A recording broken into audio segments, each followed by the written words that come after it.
relax and settle in for a story that just might creep under your skin. It started with breathing, not loud, not obvious, just there. A slow, wet inhale, then a longer exhale. Mara noticed it while lying in bed, her red hair spread across Eli's soft belly, her eyes groggy in the dark. She thought the breathing was Eli at first, but the rhythm was wrong. Eli's breathing was deep, even, calm. This was different. He was beside her, as always, her head on his huge, warm stomach, his large, soft arm draped across her back. The sound came again, like lungs filled with something thicker than air. Mara's eyes opened fully. She didn't move at first, just listened. Inhale wet. Exhale slowly, carefully. She lifted Eli's arm just enough to turn. He was asleep, peaceful, completely unaware. The sound came again, this time clearer, not from the bed, not from the room, from below. Mara's throat tightened. Eli, she whispered. He didn't wake. She reached up, gently touching his arm.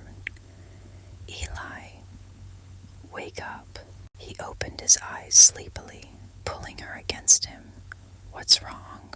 He murmured, voice low and groggy. Eli, listen. Mara whispered for a moment. Nothing. Then inhale wet, exhale. Eli's entire body tensed. He sat up slowly, his presence shifting from soft to alert in an instant. It's coming from the basement, he said quietly. Eli swung his legs off the bed, his weight making the frame creak softly as he stood. Stay here, he said. Mara grabbed his hand instantly. No, I'm not staying up here alone. He looked down at her.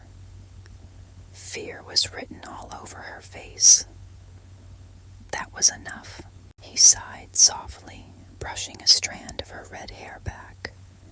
All right, he said gently. Then you stay right behind me. The breathing became louder the closer they got to the basement door. Mara stayed pressed close behind him, her fingers gripping the back of his shirt, bunching the fabric in her hands. When they reached the basement door, it was already open. Just a crack. Blackness spilling through the gap. Eli pushed the door open the rest of the way. The breathing stopped. Instantly, he stepped inside. The basement light flickered weakly overhead. At first glance, everything looked normal, the way it always did. Concrete floor, shelves, storage boxes, but the air felt thick.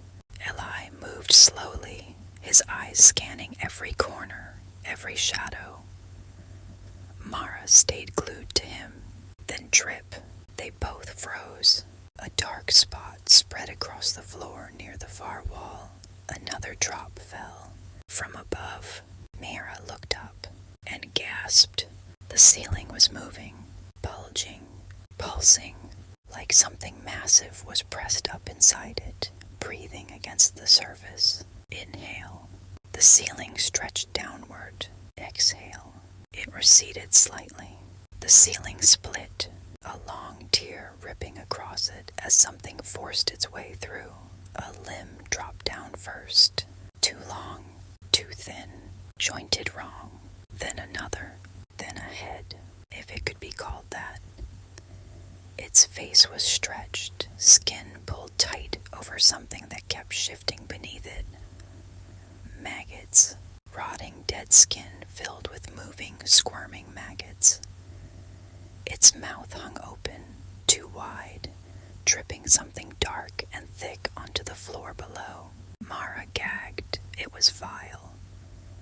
Then its eyes locked onto her.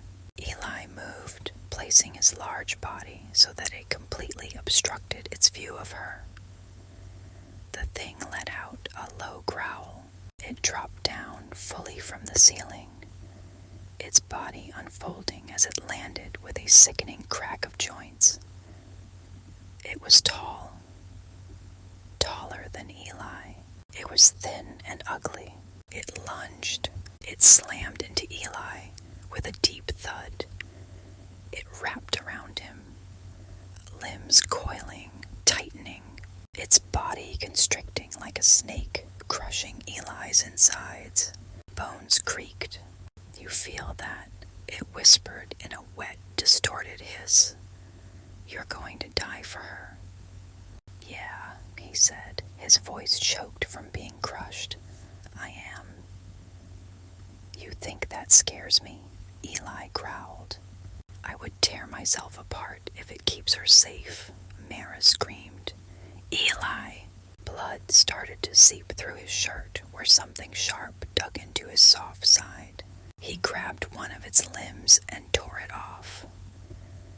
The creature shrieked, a high, distorted sound that made the walls vibrate. It recoiled. Eli wiped blood from his mouth. The thing leaned, its neck too long, bending and looking behind him at Mara. "You're not touching her," he said, voice low and steady. The creature tilted its head the other direction. Mara felt something brush her ankle. She screamed and looked down, a hand, rotting, reaching up from the floor itself. The concrete cracked as more hands pushed through. Eli turned instantly. He grabbed Mara, yanking her away from the reaching hands, pulling her tightly against his chest. "I've got you," he murmured, voice suddenly soft despite the chaos. "You're okay. I've got you," he repeated, kissing her head. The creature behind him rose again. Eli shifted his stance, keeping Mara completely shielded behind him. Eli glanced behind him. The path to the stairs was clear. "To the stairs," Eli whispered to her. Mara dashed for the stairs. The floor split open. More of them crawled out. Eli followed Mara up the stairs. He slammed the door shut behind them. That's when Mara noticed how seriously hurt Eli was. Blood dripping from his mouth, his shirt soaked with blood from the wound in his side, his eyes half-lidded. "You're hurt. Really hurt." Mara's voice coming out as a shaky whisper. He lifted a shaking hand, brushing her hair back from her face, his hand smearing blood across her cheek. She pressed her hand to the front of blood-soaked belly, staring into his half-lidded blue eyes with concern. He smiled weakly at her, pressing a bloody kiss to her forehead. "I love you, Mara," Eli said. Blood pooled beneath him. Eli's arm tightened around her instinctively, pulling her closer against him despite the pain. It seemed as whatever had been in the basement was gone now. But where had it come from in the first place? Had it followed them from the cursed air B&B? And even bleeding out on the floor, his arms stayed locked around her. Eli's large, trembling hand gently took hers, guiding it downward, pressing her palm against his stomach. His huge belly was warm, soft, blood-soaked, rising and falling under her touch. "Feel that," he whispered. Tears slipped down her face. "Yeah," her fingers curling against him. His hand tightened over hers, keeping it pressed to him. "My heart, my life, everything, it's yours," he whispered to her. Her vision blurred with tears. "You're bleeding out. For you, it's worth it," he said without hesitation. Eli's eyes drooped further. He slid down the wall, now sitting on the floor, slumped. Mara's breath hitched. Eli, she screamed. Tears spilled down her cheeks as she shook him. He forced his eyes open, just barely. I'm here, he whispered. She nodded, swallowing hard. Good. Stay that way. I hope you enjoyed the story. Remember to like and follow or subscribe. And I would absolutely love it if you would share this video